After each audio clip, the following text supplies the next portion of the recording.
La noche cae sobre un remoto páramo inglés, y los vientos de Dartmoor arrastran secretos que nadie se atreve a revelar. Un viejo caserón, con pasadizos ocultos y sombras que parecen moverse por voluntad propia, guarda historias de miedo y codicia. ¿Desde dónde estás escuchando esta historia? ¿Qué hora es allá donde te encuentras? Déjamelo saber en los comentarios. Abróchate el abrigo y acompáñame mientras cruzamos el umbral de la posada, donde cada lamento y cada sombra esconden un misterio que solo la razón podrá desentrañar. Era una de esas noches en que Londres parece cerrarse sobre sí misma, como si el humo de sus fábricas y la bruma de sus calles quisieran borrar de un plumazo cualquier vestigio de humanidad.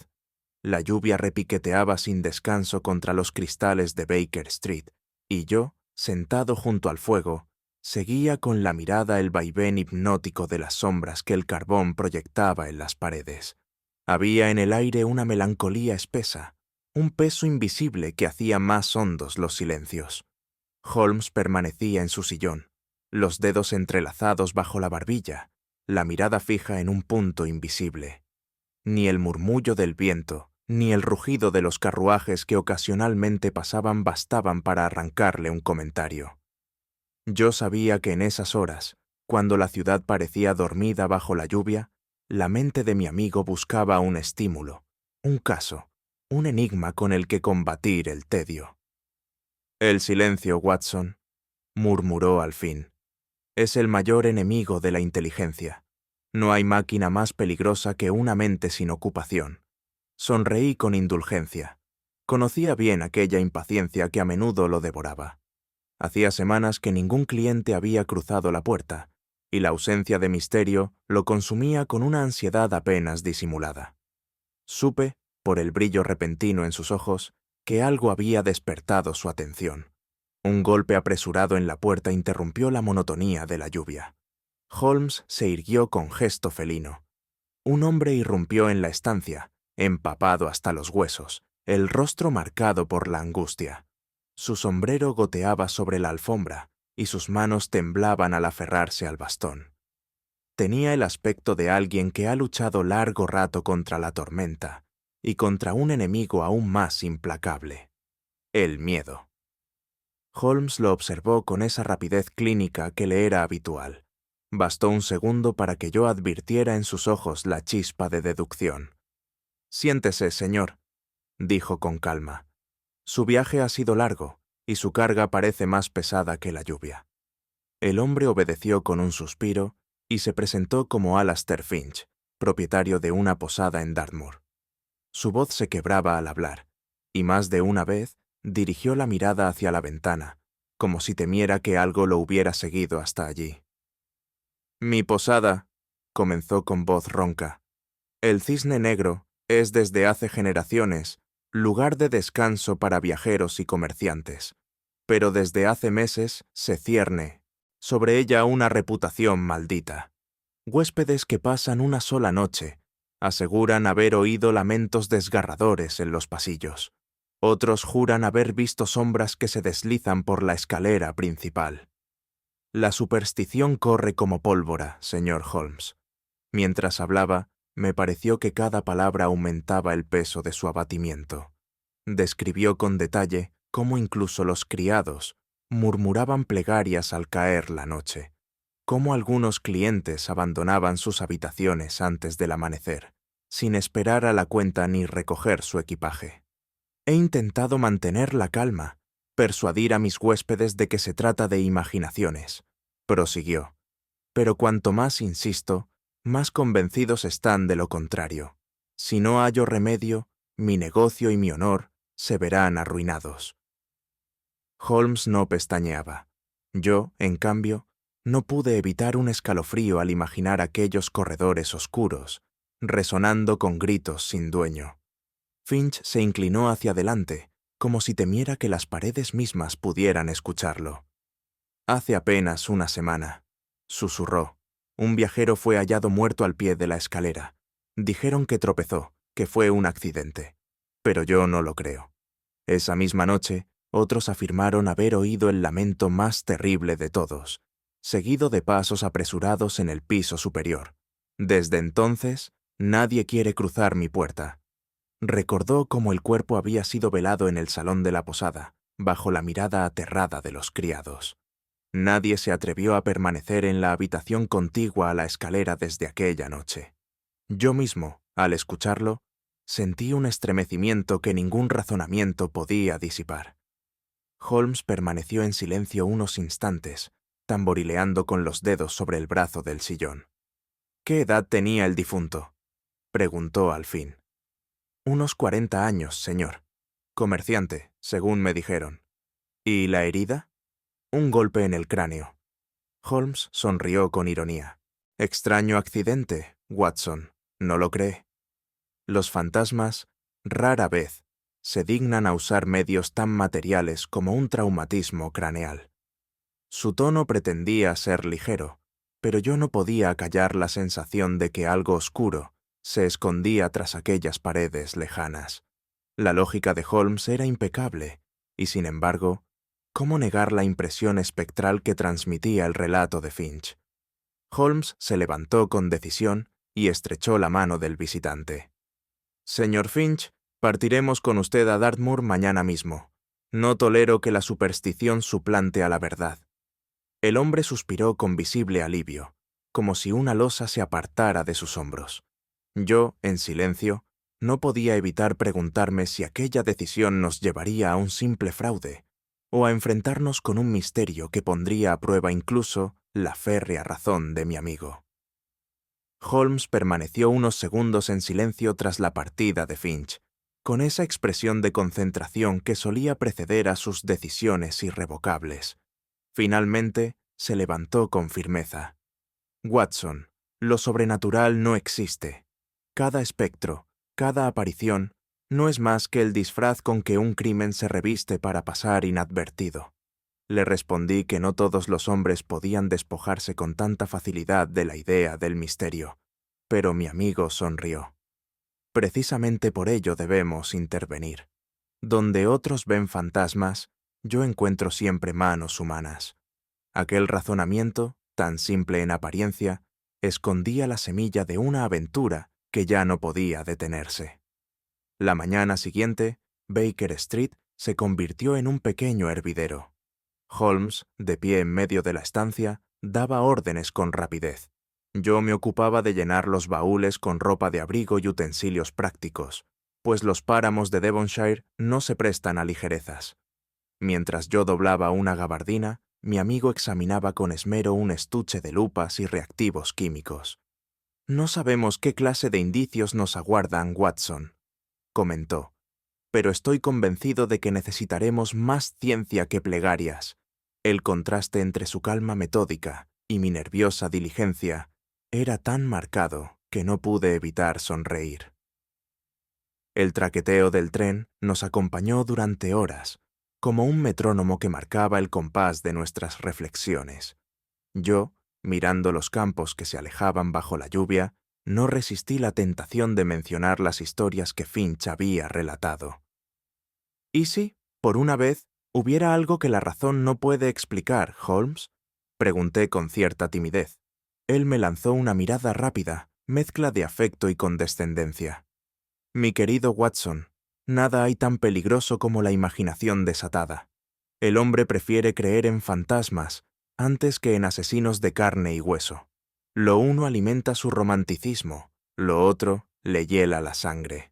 Discutimos largamente sobre supersticiones, leyendas locales y casos antiguos en los que lo fantástico había resultado ser pura impostura. Su lógica era férrea, aunque confieso que una parte de mí deseaba, en secreto, ver al menos una chispa de lo inexplicable. A medida que el tren avanzaba, Londres quedó atrás con su maraña de chimeneas y su bullicio gris. Los campos se abrieron primero en verdes ondulados, luego en extensiones cada vez más desnudas. Las aldeas se tornaron escasas, y los árboles, retorcidos por el viento, parecían custodios de un reino olvidado. La humedad del aire era distinta, más penetrante, y los cielos se cerraban en nubarrones que anunciaban tormenta. Había en todo ello una tristeza áspera, como si la naturaleza misma participara en el misterio que íbamos a desentrañar. Holmes, lejos de conmoverse, anotaba observaciones en su cuaderno, indiferente al dramatismo del paisaje. Yo, en cambio, no podía apartar la sensación de estar viajando hacia un territorio donde la razón se vería puesta a prueba. No fuimos los únicos ocupantes del vagón. Frente a nosotros viajaba un campesino de rostro curtido, que nos observaba con curiosidad. Al enterarse de nuestro destino, se inclinó hacia nosotros y habló en voz baja. «Señores, dicen que en Dartmoor no hay noches sin lamento. Yo mismo he oído que almas en pena rondan por los páramos, buscando descanso que jamás hallarán». Relató historias de viajeros extraviados, de luces que aparecían en la niebla y de figuras que se desvanecían en el aire. Mientras escuchaba, un escalofrío recorrió mi espalda, aunque Holmes apenas levantó una ceja. «Supersticiones útiles», murmuró después, cuando el hombre guardó silencio. «Quien desee ocultar sus pasos no encontrará mejor cómplice que el miedo popular». Me pregunté entonces si su escepticismo resistiría cuando nos halláramos en el corazón de aquel territorio desolado. El tren redujo su marcha hasta detenerse en un apeadero solitario, apenas una plataforma de madera azotada por el viento. Ningún viajero descendió con nosotros. A lo lejos, un carruaje aguardaba, y el cochero, envuelto en una capa oscura, nos saludó con un gesto parco. El aire olía a turba húmeda, y el silencio era tan profundo que parecía devorar incluso el ruido de nuestras pisadas.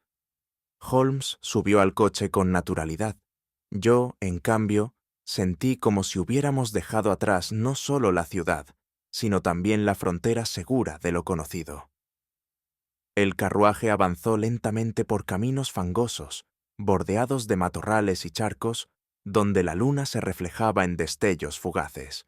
Cada bache hacía crujir las maderas y sacudía nuestros cuerpos, como si el páramo quisiera rechazarnos.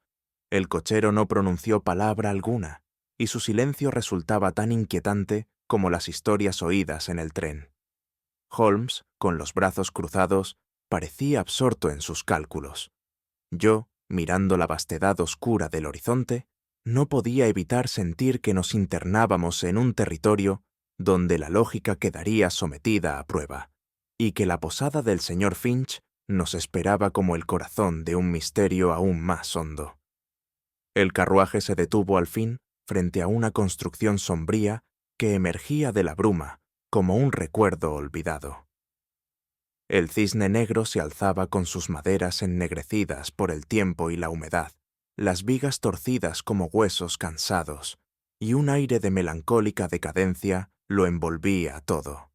Las ventanas, estrechas y desiguales, parecían ojos vigilantes que rehusaban mostrar lo que guardaban dentro.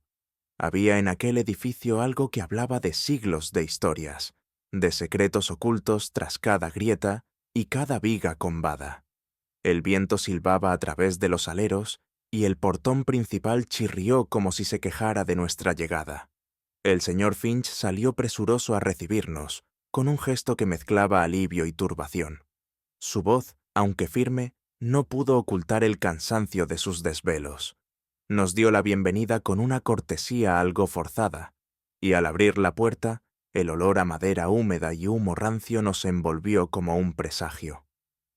«Aquí tienen, caballeros, mi orgullo y mi tormento», dijo con una amarga sonrisa. «Esta casa ha sustentado a mi familia por generaciones, pero temo que no me sobreviva». En el interior nos esperaba una joven de rostro pálido y mirada huidiza, que se presentó como Mary, la camarera. Sus manos nerviosas se enredaban en el delantal mientras apenas se atrevía a sostener la mirada de Holmes. Con voz temblorosa nos confesó que la posada estaba marcada por la desgracia. Se oyen pasos en las noches sin que nadie camine, y lamentos que parecen venir de las paredes mismas, murmuró, bajando los ojos. Me impresionó el tono casi confesional con que hablaba, como si esperara ser castigada por pronunciar aquellas palabras. Holmes la escuchó en silencio, con una expresión entre la ironía y la indulgencia, mientras yo no podía dejar de sentir el peso de su miedo sincero. Un criado entró en ese momento, portando una lámpara que iluminó fugazmente su rostro anguloso. Se llamaba Thomas, y sus modales eran bruscos, casi hoscos. Respondía con monosílabos, y aunque evitaba mirar a Holmes directamente, noté cómo su respiración se aceleraba al sentir la mirada escrutadora de mi amigo. Había en él un nerviosismo difícil de disimular, como si ocultara algo más que simple timidez. Holmes, cruzando los brazos, lo observó con detenimiento. «Un hombre de trabajo duro, ¿verdad, Watson?», dijo luego en voz baja. «Pero el esfuerzo físico rara vez explica por completo las manos que tiemblan sin razón». Aquella observación me dejó pensativo, pues yo mismo había percibido un temblor inexplicable en los dedos del mozo. En el salón encontramos a un caballero de mediana edad, instalado cómodamente en una butaca como si la posada fuese su segunda residencia. Finch nos lo presentó como el señor Crawford, huésped habitual y conocedor de la casa. Al mencionar el asunto de los rumores, el hombre frunció el ceño y habló con gravedad. «No son habladurías, señores. Yo mismo he visto la figura espectral en la escalera principal». Alta, envuelta en un velo oscuro, se desvaneció en la penumbra ante mis propios ojos. Su relato, pronunciado con seguridad, caló en mi ánimo con fuerza inquietante. Yo, que había oído suficientes relatos fantásticos para vacunarlo de fe, me descubrí estremecido. Holmes, sin embargo, escuchaba con calma, apenas inclinando la cabeza. «¿Y qué dedujo de esa aparición?», preguntó con fría cortesía. «Que este lugar está maldito», respondió el hombre, con solemnidad. Holmes sonrió con un leve matiz irónico, aunque no replicó. Yo no pude evitar pensar que aquella convicción de Crawford podría arrastrar aún más rápido la posada al descrédito. Cuando todos hubieron hablado, Holmes solicitó recorrer los pasillos. Con una lámpara en la mano, inspeccionó los suelos y muros con minuciosidad. Yo lo seguía, sin comprender qué buscaba en aquellas manchas de humedad y tablones carcomidos. «Observe, Watson», me dijo, señalando unas huellas apenas visibles en el barro del umbral. «No corresponden a un viajero ocasional, sino a alguien que transita a menudo por aquí». Más adelante, se detuvo ante una mancha oscura en la pared y la examinó con su lupa. «Sangre seca y antigua. Curioso que nadie la haya notado o limpiado». Finalmente, nos mostró un candado en la puerta del sótano, roto con violencia reciente. «3 detalles triviales», concluyó, «pero que hablan con más claridad que cualquier lamento de ultratumba». Su voz sonaba serena, pero percibí en ella la expectación de quien se acerca a la clave de un misterio mayor. Yo, sin embargo, no podía apartar de mi ánimo la sensación opresiva que dominaba aquel lugar. El silencio de los corredores, las sombras que parecían prolongarse más allá de lo natural y los rostros inquietos de quienes allí trabajaban, me hicieron sentir vulnerable. Reflexioné, en secreto, que quizá los rumores de espectros no eran tan fáciles de desterrar con razonamientos. Mi fe en la lógica de Holmes me mantenía en pie, aunque confieso que por primera vez en mucho tiempo deseé estar de vuelta en la seguridad de Baker Street. Holmes, al regresar al salón, se limitó a comentar en voz baja: «Los fantasmas no dejan huellas en el barro ni rompen candados con fuerza humana. Aquí hay algo más tangible de lo que imaginan». No añadió palabra, pero el brillo en sus ojos me reveló que ya había vislumbrado una verdad oculta. Yo, inquieto, comprendí que el misterio del cisne negro apenas comenzaba a desplegar su oscuro velo ante nosotros. La cena en el Cisne Negro transcurrió bajo un silencio que ningún esfuerzo de cortesía pudo disipar. Los pocos huéspedes apenas se atrevían a levantar la vista de sus platos, y cada sonido, el chasquido de un cubierto, el crujir de una silla, parecía resonar con un eco desproporcionado en el comedor sombrío. Finch trataba de mantener una conversación ligera, pero la tensión se palpaba como una bruma invisible. Mary, la camarera, servía el vino con manos temblorosas, y el mozo Thomas evitaba cruzar palabra. Incluso el señor Crawford, tan seguro de su propia visión espectral, permanecía callado, con el ceño fruncido. Holmes, en cambio, parecía disfrutar de aquella atmósfera cargada. Su mirada recorría a cada uno con esa precisión suya, como si midiera la intensidad de los temores más íntimos. Yo, por mi parte, sentí un extraño peso en el pecho y anhelé la seguridad del 221B, donde el fuego del hogar ahuyentaba toda sombra.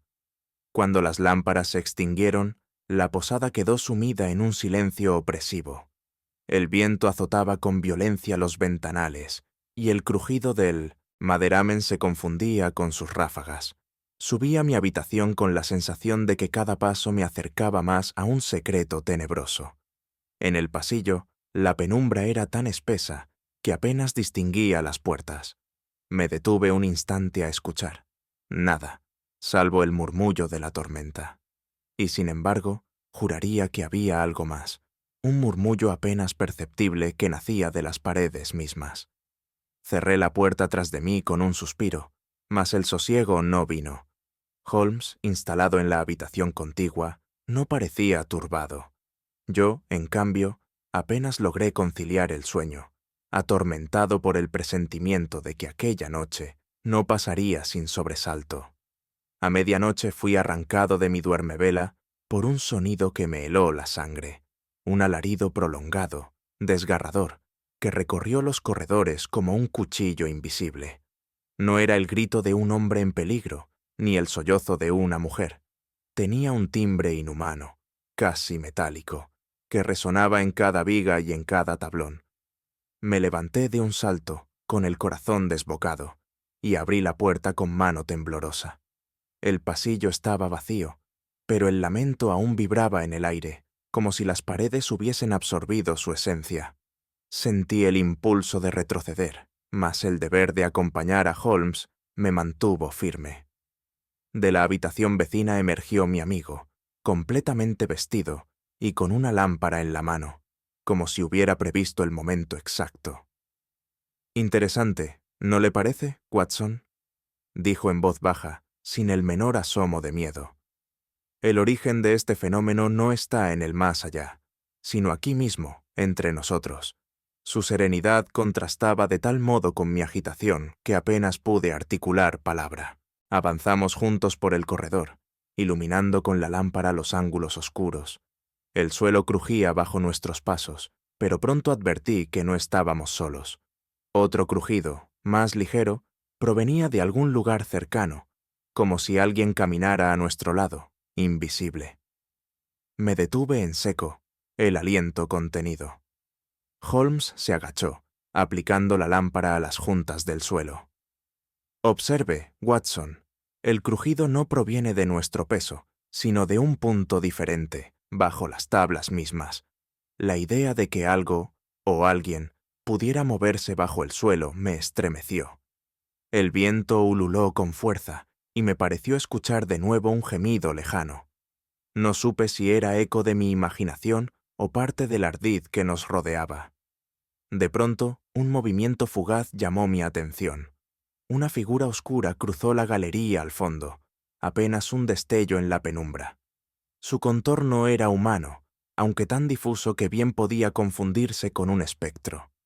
Sentí un escalofrío recorrerme la espalda, y sin pensarlo, avancé unos pasos en su dirección. La sombra se desvaneció con la misma rapidez con que había aparecido, dejando tras de sí un silencio aún más denso. «Lo ha visto, Holmes, ¿verdad?», pregunté con voz trémula. «Lo suficiente», respondió él, ajustando la lámpara con calma. «Y lo que he visto no pertenece al mundo de los muertos. Yo, sin embargo, no podía arrancar de mis sentidos la impresión de haber presenciado algo imposible». Mientras yo permanecía con el corazón en un puño, Holmes se inclinó sobre el suelo, examinando las tablas con la lupa que siempre llevaba consigo. Su impasibilidad era casi irritante. «Note aquí, Watson», me dijo, señalando una marca apenas visible. «Restos de barro recientes, y aquí, fibras de tela enganchadas en la madera. Nuestro fantasma tiene pies muy terrenales». Le observé en silencio, luchando contra el temor que me atenazaba. ¿Cómo podía mantener tal serenidad ante una noche tan cargada de presagios? Lo extraordinario, continuó Holmes, suele ser, en el fondo, lo más sencillo de explicar. La dificultad radica en que la mayoría prefiere aceptar un misterio nebuloso antes que una verdad incómoda. Me impresionó su voz firme en medio de la tormenta, como si hablara desde un lugar donde el miedo no tiene dominio. Y aunque sus razonamientos eran claros, mi ánimo seguía aferrado a la sensación de que algo invisible nos acechaba. La noche concluyó sin nuevas interrupciones, pero el descanso nos fue negado. Al llegar el alba, la posada se llenó de un silencio extraño, como si los muros ocultaran lo sucedido. Holmes, sentado junto a la ventana, permanecía callado, con los ojos fijos en el horizonte. Yo esperaba una explicación inmediata, pero mi amigo no pronunció palabra. Su silencio, más elocuente que cualquier discurso, me reveló que ya había reunido piezas del enigma, y sin embargo, la incertidumbre me acompañó como una sombra persistente. ¿Qué verdad aguardaba tras aquellos muros cargados de superstición? A la mañana siguiente, la posada se agitó con un inesperado bullicio. Desde la ventana de mi habitación vi descender de un carruaje al inspector Lestrade, enfundado en su habitual abrigo gris y con el rostro marcado por esa mezcla de suficiencia y tenacidad que tanto lo caracterizaba. Entró en el salón con paso firme, saludando a Finch con un ademán que pretendía ser tranquilizador, aunque en él había más vanidad que cortesía. «Así que aquí tenemos nuestro misterio», dijo con voz grave, clavando en Holmes una mirada de desafío. «Supongo que, como de costumbre, pretende convertir una simple desgracia en un espectáculo de deducciones». Yo advertí un destello en los ojos de mi amigo, mezcla de ironía y paciencia, que me hizo comprender que la tensión entre ambos no tardaría en estallar. Reunidos en el salón principal, Lestrade expuso con seguridad su conclusión. El viajero cayó por las escaleras, golpeándose la cabeza contra los peldaños. No hay misterio alguno. Los rumores de espectros han confundido a esta pobre gente y nada más. Lo dijo con tal convicción que algunos de los presentes asintieron en silencio, como si desearan creer en aquella versión que les devolvía cierta calma. Finch, sin embargo, se removía incómodo en su asiento, y yo mismo hallaba difícil reconciliar el relato con los extraños sucesos de la noche anterior. Holmes escuchaba en aparente calma, aunque percibí el ligero movimiento de sus dedos, tamborileando en el brazo del sillón, preludio seguro de un contraataque intelectual. Holmes se levantó con lentitud, tomó la pipa de la repisa y, tras encenderla, se dirigió al inspector con voz mesurada. «Su teoría tiene la ventaja de la simplicidad, Lestrade, pero carece de fundamento. La herida en el cráneo del difunto no corresponde a una caída». Lestrade arqueó una ceja, incrédulo. Holmes, implacable, prosiguió. «El golpe fue limpio, contundente, propinado con un objeto sólido y pesado. Ningún peldaño irregular podría haber producido semejante fractura sin dejar señales en otras partes del cuerpo». Los presentes guardaron silencio. Yo, que había observado la calma con que Holmes hablaba, sentí que sus palabras dejaban sin suelo la versión del inspector. Holmes avanzó hacia la escalera y se detuvo en el rellano. «He aquí otra evidencia, Lestrade. El cuerpo fue hallado aquí, ¿no es cierto?», preguntó. «Exacto», respondió el inspector con impaciencia.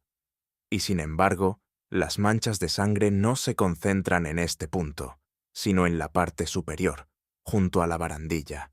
El cadáver fue movido después de la muerte, arrastrado hasta simular una caída». Un murmullo recorrió la sala. Lestrade enrojeció, aunque trató de mantener la compostura. «Todo eso son conjeturas», replicó. Holmes se limitó a sonreír con esa expresión que era a la vez cortesía y triunfo.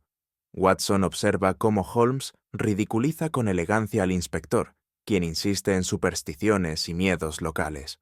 Holmes, con gesto burlón, comentó: «Parece que en Dartmoor tenemos fantasmas muy diligentes. Matan con precisión quirúrgica y luego se toman la molestia de reacomodar el cuerpo». Las carcajadas contenidas de algunos testigos no hicieron sino irritar más a Lestrade. «La gente aquí habla de espíritus», insistió él, casi a la defensiva. «Es posible que el pánico haya impulsado a alguien a mover el cuerpo sin pensar». Holmes negó con la cabeza. «Los muertos no se benefician del miedo ajeno, inspector. Los vivos, en cambio, lo aprovechan con gran destreza». Holmes, al ver el desconcierto general, decidió no revelar demasiado. «Lo que tenemos aquí no es un accidente, ni un capricho de espectros. Se trata de un crimen cuidadosamente planeado, ejecutado bajo la cobertura del miedo». Sus palabras cayeron como un peso sobre la sala. Nadie se atrevió a replicar. Incluso Lestrade guardó silencio, aunque su expresión era la de un hombre que, aún derrotado, busca una grieta en la muralla del adversario. Yo, atento a cada gesto, comprendí que Holmes ya había formado una hipótesis más amplia, aunque aún no nos la confiaba del todo. Esa noche, al retirarnos, yo meditaba sobre lo ocurrido. Por un lado, la lógica de Holmes desmontaba con claridad las explicaciones fáciles. Por otro, la obstinación de Lestrade reflejaba el deseo de hallar sosiego en lo simple, aunque fuera falso. Entre ambos extremos me hallaba yo, dividido entre el consuelo de la razón y la inquietud de lo inexplicable. Y mientras Holmes permanecía en silencio, con el ceño fruncido y la mirada encendida, comprendí que apenas habíamos arañado la superficie de un misterio mucho más hondo. Un gesto, apenas perceptible, fue suficiente para delatar la convicción que bullía en Holmes. Apretó el puño sobre la mesa como quien asiente consigo mismo antes de pronunciar una sentencia. Se inclinó hacia mí y en voz baja dijo: «Watson, no busquemos apariciones donde habita la madera. El problema no es metafísico, es arquitectónico. Nunca he visto a mi amigo más preciso en una hipótesis. Para él, el error consistía en creer que lo extraño residía en la noche, en lugar de en la estructura misma del edificio». Al pronunciar aquella afirmación, su mirada recorrió las vigas, las juntas de las paredes y los paneles. Añadió, casi sin levantar la voz: «Donde hay superstición, conviene buscar igualmente pasadizos y trampas. El miedo es la mejor cobertura para quien desea entrar y salir sin ser observado». Su razonamiento, sencillo y cruel en su verdad, me dejó una sensación ambivalente: alivio por la perspectiva racional y un escalofrío por la posibilidad de que, tras el lamento, existieran maniobras humanas perfectamente calculadas. ¿Qué secretos ocultaría aquel viejo entramado de madera y piedra? Holmes no tardó en poner en marcha su observación activa. Me tomó del brazo y, sin preámbulos, comenzó a recorrer el establecimiento con paso decidido, como quien visita un mapa en busca de una vía secreta. Inspeccionó las paredes, golpeó levemente con el nudillo y escuchó. Se inclinó, tanteó las juntas y apretó con el pulgar donde la veta de la madera parecía diferente. Yo lo seguía, alternando la incredulidad con la expectación, convencido de que aquel hombre poseía un sexto sentido aplicado a la arquitectura. En un corredor lateral, junto a una vieja arca empotrada, detuvo su mano sobre una tabla que cedió con un leve crujido más frágil que las demás. Con una precisión que me sorprendió, presionó una pequeña protuberancia apenas perceptible y se abrió un hueco oculto, revelando un estrecho acceso tras la pared. Un olor a polvo y humedad subió hasta nuestras narices. «Observe», murmuró. «No es obra de un vecino reciente, sino de manos acostumbradas a ocultar pasos. Avanzamos por aquella rendija. El espacio era angosto y la penumbra más densa que la de cualquier pasillo. El silencio que reinaba allí tenía la cualidad de los secretos bien guardados. Parecía contener la respiración de quienes, en el pasado, habían utilizado esos recovecos. Al salir el inaccesible sendero a un pequeño vano bajo la escalera, comprendí que la posada guardaba dentro de sí una red cuya existencia justificaba, en parte, los miedos que la rumorología volcaba en la plaza. Lo que descubrimos en el interior de aquellos pasillos no era mera ornamentación, eran huellas de actividad prolongada. Pequeños nichos, anchos lo bastante para esconder paquetes, paredes ennegrecidas por el humo de linternas y restos de cuerdas que se aferraban a clavos corroídos por el tiempo. Observé, con una mezcla de curiosidad y aversión, recipientes rotos y cajas deshechas, restos de sellos y pequeñas herramientas. Todo apuntaba a que, en otros tiempos, aquel lugar había servido para el contrabando. Holmes, examinando con su lupa una argolla de hierro, dijo: «Las rutas comerciales encuentran con facilidad el auxilio de pasadizos subrepticios. Donde la ley es débil o la tentación grande, se construyen atajos». Me vino a la memoria la historia de tradiciones costeras y del tráfico de telas y licor entre puertos cercanos. Ese pasado clandestino parecía haber curvado la arquitectura de la posada hasta convertirla en un laberinto utilizable. Pero había ahora algo más grave. Las huellas recientes indicaban que aquel uso antiguo se había reapropiado en tiempos no muy lejanos. No era mera leyenda. El ardid de la noche hallaba en la memoria del edificio una complicidad silenciosa. Mientras observaba un rastro de barro seco que se adentraba y volvía a salir del hueco, me pregunté si aquellos túneles no eran la vía elegida por quienes, atraídos por la seguridad que proporcionaba la creencia en lo sobrenatural, tramaban cosas más graves. Fue Holmes quien, con ese gesto lento y preciso que siempre me había admirado, apartó unas tablas sueltas y metió la mano en una cavidad apenas mayor que su palma. Al sacar lo que allí reposaba, dejó en mi mano un trozo de tela, rojizo en unos filamentos, pálido en otros, y con manchas que hablaban con crudeza. Sangre seca, vieja, pero inequívoca. «Aquí tiene la verdad más tozuda», murmuró. «La superstición no sangra. Las manos humanas sí». Mi estómago se contrajo ante aquel hallazgo. Aquel fragmento, quizá arrancado en una lucha o usado para envolver algo que ya no existía, era la prueba de que la noche había visto más que lamentos. Holmes siguió hurgando y encontró a escasa distancia otros despojos, restos de una prenda, un botón carcomido, pequeñas fibras que encajaban con la descripción de la ropa del viajero fallecido. «No nos equivoquemos», advirtió. «Esto no es una reliquia de antiguas rapiñas, es evidencia reciente». Mientras hablaba, la idea de que alguien hubiese utilizado las viejas rutas subterráneas para sacar o introducir objetos comprometedores cobró cuerpo. El aire parecía hacerse más pesado. La posibilidad de que la muerte reciente guardara relación directa con esos corredores clandestinos se imponía con fuerza. ¿Quién, entre los moradores de la casa, conocía tan bien esos vericuetos?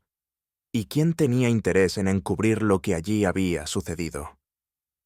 Holmes sostuvo entre los dedos el fragmento ensangrentado y lo observó a la luz mortecina de la lámpara.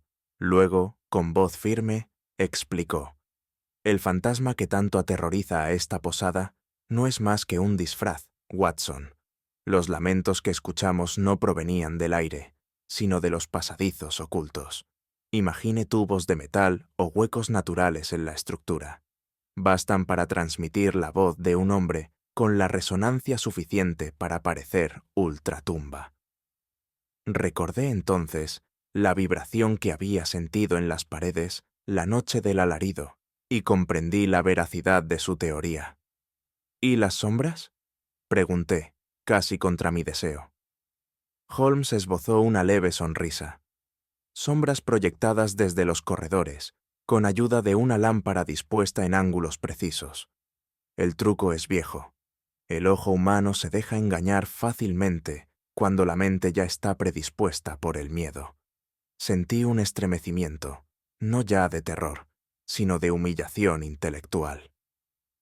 Mientras yo había temblado ante el recuerdo de espectros, un hombre había transitado aquellos corredores ocultos, amparado en nuestra ingenuidad. Y lo más inquietante era que ese hombre, o mujer, podía ser cualquiera de los que nos rodeaban. Holmes me condujo de nuevo al salón, y tras reunir a Finch, a Mary, al mozo Thomas y al señor Crawford, señaló con calma: «Cada uno de ustedes conoce esta posada mejor que cualquier forastero, y cada uno, llegado el caso, podría haber utilizado los pasadizos». El efecto fue inmediato. Mary bajó la vista, los labios apretados como si guardara un secreto. Thomas frunció el ceño, con esa mezcla de terquedad y miedo que ya le había observado antes.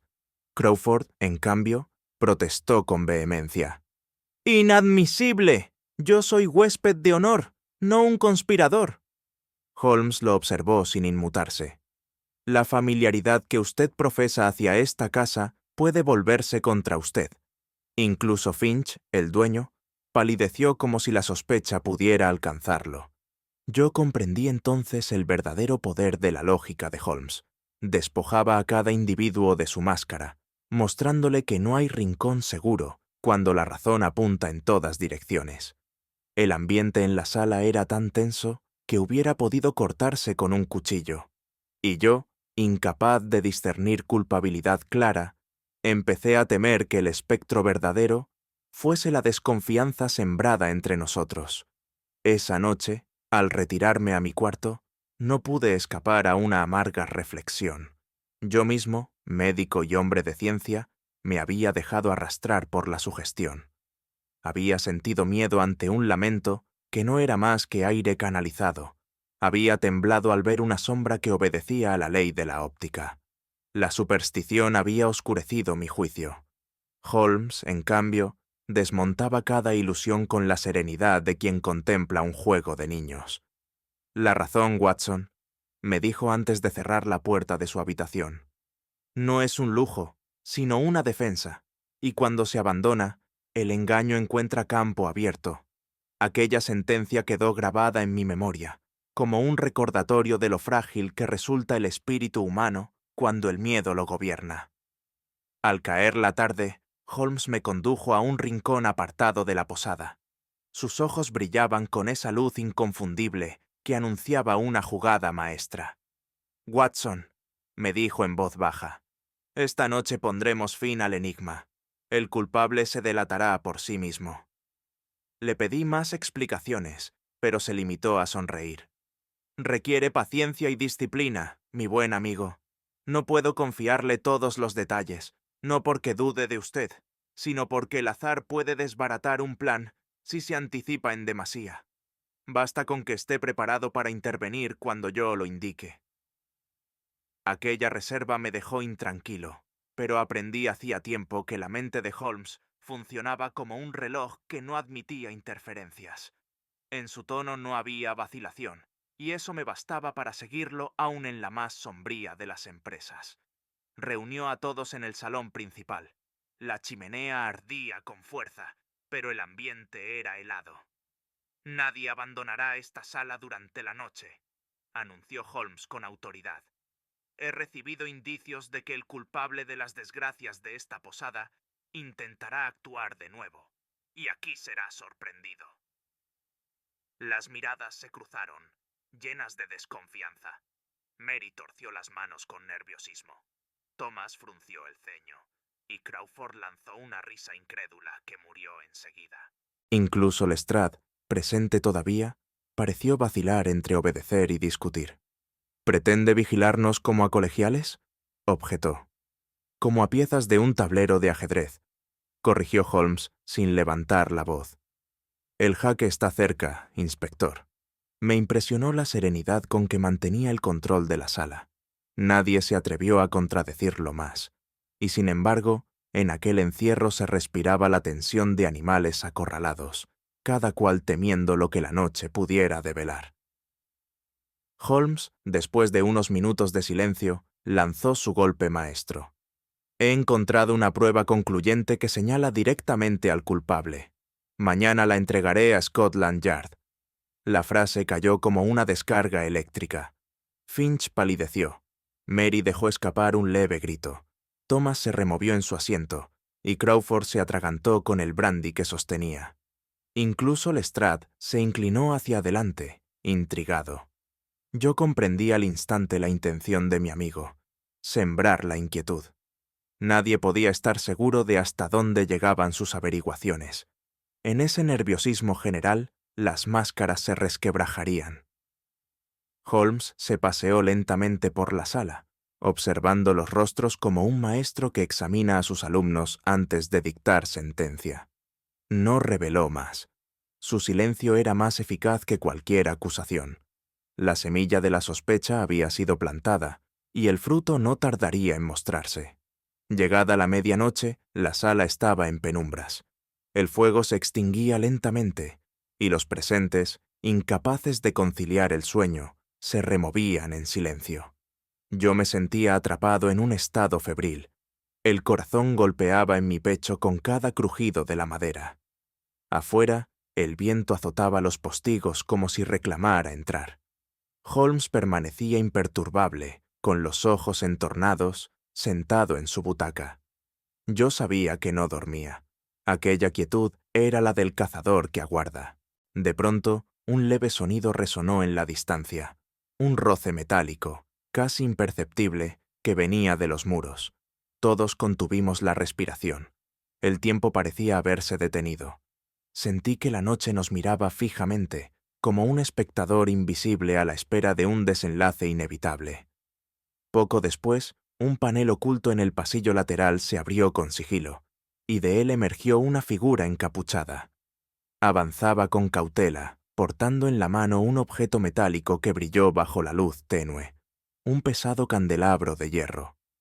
Su andar era rápido, pero furtivo, como el de un animal que teme ser sorprendido. Me lancé hacia adelante, pero Holmes me contuvo con un gesto.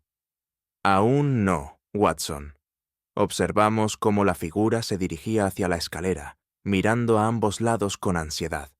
El silencio era absoluto, salvo por el roce de sus botas en la madera.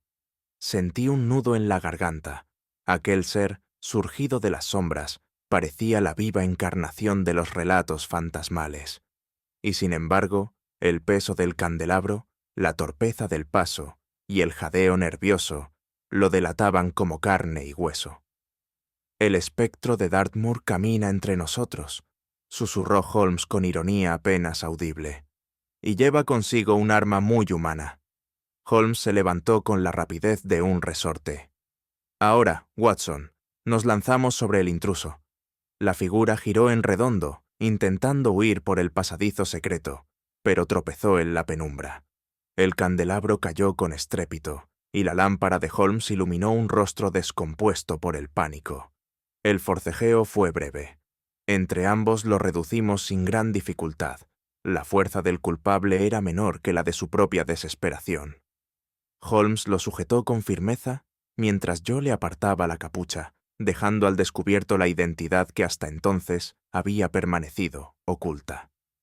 El descubrimiento fue tan inesperado que no pude contener una exclamación. El corazón me latía con violencia. El misterio del espectro encontraba de golpe una forma tangible, y lo que vi no se parecía en nada a lo que había imaginado. Con el culpable inmovilizado, Holmes guardó un silencio calculado. No lo acusó ni explicó nada. Se limitó a observarlo con esa mirada acerada que desarma más que las esposas. «Watson, acompáñeme», dijo finalmente, conduciéndome a un lado. «¿No va a revelar nada aquí mismo?», pregunté, incapaz de contener mi ansiedad. Él sonrió apenas. «Cada revelación tiene su escenario, y el nuestro será mañana, cuando todos estén reunidos. La verdad debe mostrarse como una obra bien dirigida, para que no quede resquicio de duda». Comprendí entonces que la noche había sido solo el preludio. La gran exposición de los hechos, la explicación magistral de cada pista y cada engaño, aguardaba todavía. Y aunque Holmes mantenía la calma, yo sentía que el aire mismo temblaba bajo el peso de lo que estaba por revelarse. Aquella mañana, Holmes ordenó que todos los presentes en la posada se reunieran en el Vimejendetin, gran salón. La orden fue obedecida con visible reticencia. El señor Finch, dueño del establecimiento, parecía debatirse entre la esperanza y el temor. Mary, la camarera, se mantenía cabizbaja, frotándose las manos con gesto nervioso. Thomas, el mozo, nos miraba con desconfianza, mientras Crawford, el huésped habitual, mostraba un aire de soberbia herida. Lestrade, apoyado contra la chimenea, adoptaba su acostumbrada pose de oficial incrédulo, convencido de que Holmes exageraba una intriga trivial. El ambiente estaba cargado de tensión, como si las paredes mismas aguardaran la sentencia que habría de disipar años de rumores y noches de angustia. Holmes permanecía en pie, erguido y sereno, con la mirada fija en los presentes. Yo lo observaba con una mezcla de admiración y expectación, sabiendo que el momento culminante de nuestra investigación estaba a punto de desplegarse ante todos. Jamás olvidaré el silencio que reinaba en la sala mientras Holmes se preparaba para hablar. Cada rostro reflejaba la ansiedad de quien presiente que su destino puede cambiar con una sola palabra. El tic nervioso en el párpado de Mary, el rechinar de dientes de Thomas, el sudor perlado en la frente de Finch y la actitud desafiante de Crawford eran señales inequívocas de un nerviosismo colectivo que iba en aumento. Holmes no se apresuraba. Encendió su pipa con calma y dio un par de caladas lentas, como si deseara prolongar la tensión. Yo sabía que ese silencio calculado era parte de su estrategia. La espera era tan punzante como la revelación misma. Finalmente, colocó la pipa a un lado y comenzó a hablar con voz clara, cada palabra resonando en el salón como un martillazo. Comprendí que, al igual que en otras ocasiones, Holmes se disponía a desmontar con fría lógica lo que el miedo había vestido con ropajes de leyenda. «Señores», dijo Holmes, «ha llegado el momento de despojar a este caso de sus apariencias espectrales. El fantasma del cisne negro no es más que un ardid urdido por manos humanas». Un murmullo recorrió la sala, mezcla de alivio y de protesta. Holmes levantó la mano pidiendo silencio. Los lamentos que estremecían las noches no venían del más allá, sino de una garganta muy terrenal, amplificada por medios ingeniosos.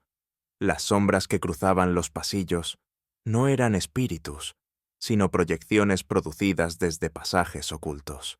Se aprovecharon de la credulidad natural de los hombres para disfrazar un crimen bajo la máscara de lo sobrenatural.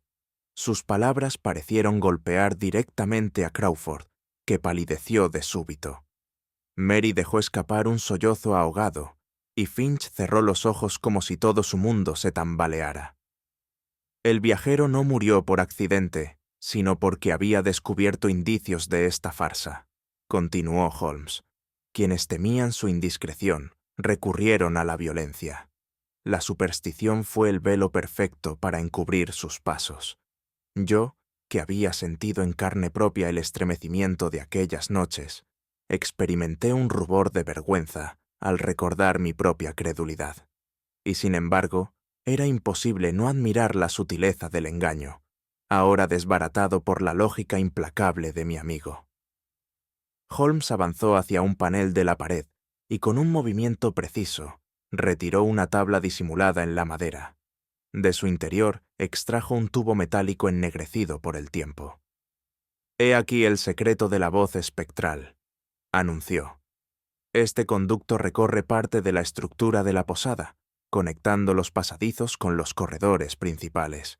Una voz proyectada desde el interior adquiere resonancia hueca, suficiente para engañar al oído más escéptico. El efecto de su demostración fue inmediato. Mary lanzó un grito y se cubrió el rostro. Thomas retrocedió instintivamente, y Crawford Apretó los puños como si buscara contener una reacción violenta. Incluso Lestrade se inclinó hacia adelante, sorprendido a pesar de su escepticismo habitual. Holmes hizo resonar su propia voz a través del tubo, y un lamento artificial recorrió la sala, idéntico al que tantas veces había turbado las noches de la posada. La demostración arrancó un estremecimiento general. «No hay espectros», sentenció. «Solo hombres que manipulan la arquitectura y la ignorancia ajena». En aquel instante comprendí la magnitud del artificio.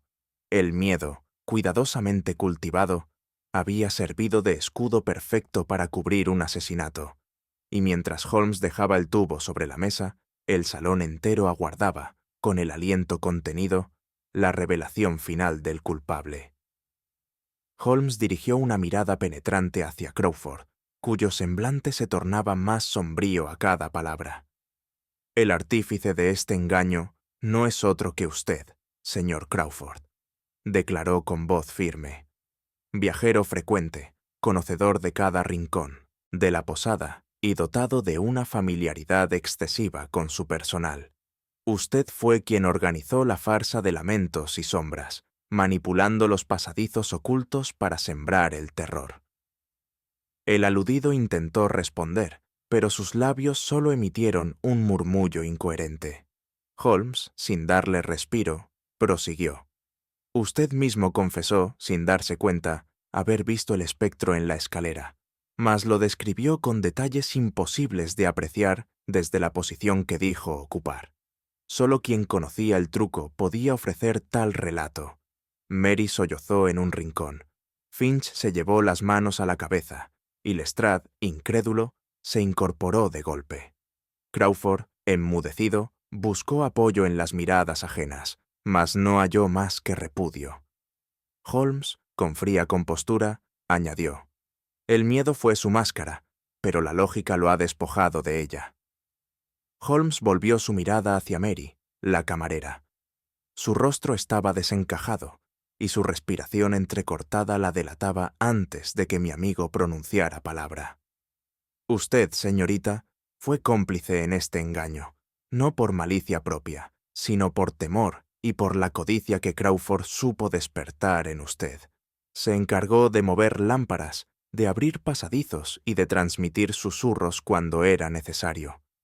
Mary rompió en llanto, cubriéndose el rostro con el delantal. «Me obligó», gimió. «Dijo que me protegería, que me daría parte de las ganancias. Yo solo obedecía». Holmes no mostró severidad, sino un desdén contenido. «La obediencia al miedo no exime de culpa, aunque explique la debilidad del corazón humano». Holmes alzó un manojo de papeles que hasta entonces había mantenido oculto. El motivo de todo esto fue el descubrimiento de documentos antiguos, relativos a un fraude en la delimitación de tierras en Dartmoor. La víctima, el viajero muerto, halló estas pruebas y amenazó con sacarlas a la luz. Los ojos de Finch se agrandaron de sorpresa, y Lestrade, acercándose, examinó los papeles con gesto grave. «Estos documentos demuestran que Crawford, junto con otros, se benefició ilegalmente de terrenos que no le pertenecían. El viajero lo descubrió, y por ello fue silenciado. La superstición, cuidadosamente alimentada, no fue sino un velo para ocultar un fraude tan mundano como rentable». Un murmullo recorrió la sala. La avaricia y la ambición, tan humanas, se revelaban como los verdaderos fantasmas que habían asolado el Cisne Negro. Tras las palabras de Holmes, la sala quedó sumida en un silencio sepulcral. Finch, abatido, parecía debatirse entre el alivio de comprender y la vergüenza de haber sido engañado en su propia casa. Mary, sollozando, se dejó caer en una silla, incapaz de sostener la mirada de nadie. Crawford, con el rostro desencajado, no halló réplica alguna. Su altivez se había evaporado como humo en la tormenta. Yo, que había vivido aquellas noches bajo el yugo de un terror supersticioso, sentí un profundo estremecimiento. La verdad, desnuda y terrible, imponía más respeto que cualquier leyenda. Holmes, sereno como un juez que dicta sentencia, guardó silencio unos instantes antes de hablar. «Así se disipan las sombras, caballeros», dijo finalmente. «Ningún espectro habita este lugar, salvo aquel que los hombres llaman codicia. Es, sin duda, el más temible de todos». Encendió su pipa y aspiró con calma, mientras Lestrade ordenaba la detención de los culpables. Yo lo observaba, maravillado de nuevo ante la lucidez con que mi amigo había desenredado un ovillo de engaños que parecía tejido por la mano misma del miedo. La superstición se había derrumbado, y en su lugar quedaba la primacía inmutable de la razón. El amanecer trajo consigo un aire más ligero en la posada, como si las mismas paredes hubiesen sido liberadas de una opresión invisible. El señor Finch, dueño del establecimiento, se acercó a Holmes con el rostro humedecido por lágrimas de gratitud. «Señor Holmes», dijo con voz entrecortada, «ha devuelto usted el honor a mi casa. Sin su intervención, el cisne negro habría muerto bajo la infamia de la superstición». Yo observé en aquel hombre un cambio notable. Sus hombros, antes encorvados por el peso de la duda, se hallaban erguidos, y en sus ojos brillaba la esperanza de un futuro más digno. Holmes aceptó sus palabras con un leve asentimiento, sin buscar alabanzas. «La verdad, señor Finch», respondió, «tiene la virtud de sostenerse por sí sola, aun cuando se halle oculta bajo los disfraces más ingeniosos. El alivio del posadero era, a mis ojos, la confirmación más palpable del triunfo de la razón». Partimos de Dartmoor esa misma tarde. Mientras el carruaje nos conducía hacia la estación, contemplé los vastos páramos extendiéndose bajo un cielo encapotado. El viento soplaba áspero y el paisaje entero parecía aún envuelto en su antigua melancolía, como si los ecos del engaño persistieran en sus colinas desiertas. Al subir al tren y dejar atrás aquel horizonte inhóspito, experimenté un contraste inmediato. Cada milla recorrida hacia Londres nos acercaba a la familiaridad de calles bulliciosas, de farolas que vencen la oscuridad, de hogares donde el misterio no suele esconderse en cada sombra.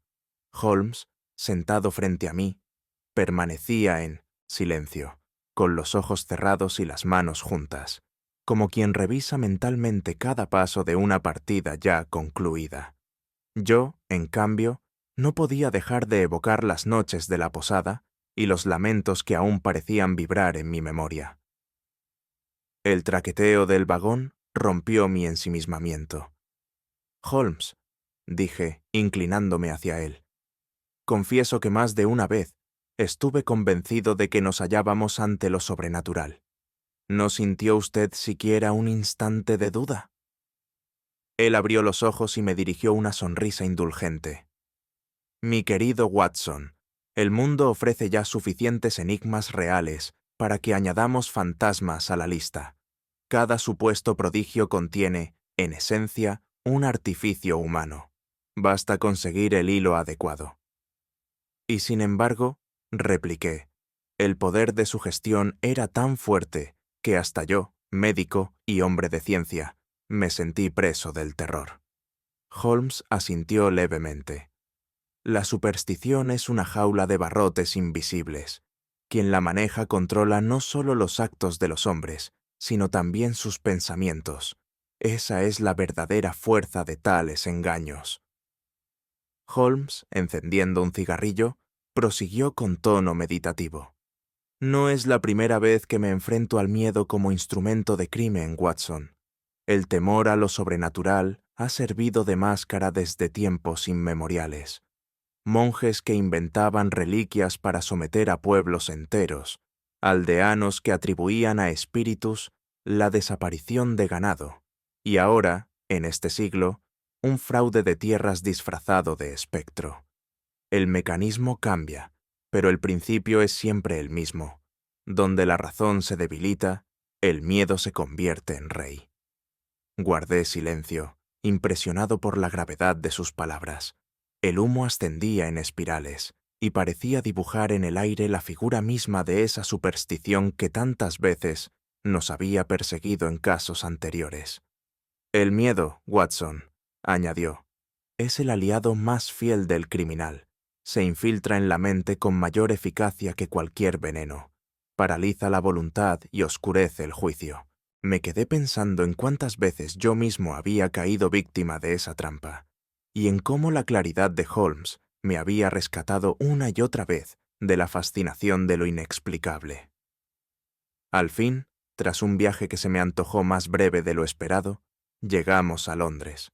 La visión de las farolas encendidas, el murmullo constante de carruajes y transeúntes, y el aire cargado de humo y actividad me parecieron, por contraste, un bálsamo para el espíritu. Al llegar al 221B de Baker Street, la familiaridad del hogar nos envolvió. La vieja alfombra, el sonido del reloj de péndulo y el calor reconfortante de la chimenea nos recibieron como amigos leales. Tras los páramos sombríos y los pasillos secretos, aquella habitación representaba la más perfecta de las seguridades. Holmes se dejó caer en su butaca habitual con un suspiro de satisfacción, mientras yo colocaba mis notas sobre la mesa. La inquietud de la posada se desvanecía poco a poco en el ambiente acogedor de nuestra residencia. Holmes encendió su pipa con gesto reposado. La llama iluminó por un instante su perfil anguloso, antes de que el humo comenzara a envolverlo en su habitual penumbra reflexiva. «Watson», dijo tras una pausa, «no existe espectro más temible que la codicia humana. Ningún lamento en la noche ni sombra proyectada en la pared iguala el daño que causa el ansia de poseer lo ajeno». Sus palabras resonaron en mi ánimo con fuerza. Comprendí que el caso del cisne negro, más allá de su trama de pasadizos y artificios, era en esencia un espejo de nuestra propia condición, la debilidad de los hombres ante la tentación de enriquecerse a expensas de otros.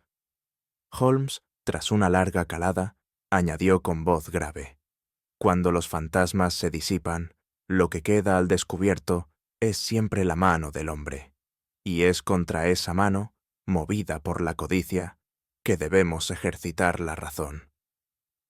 Guardamos silencio un momento, contemplando las brasas del hogar. Sentí que la calma de Baker Street sellaba aquel episodio con la dignidad de una lección aprendida.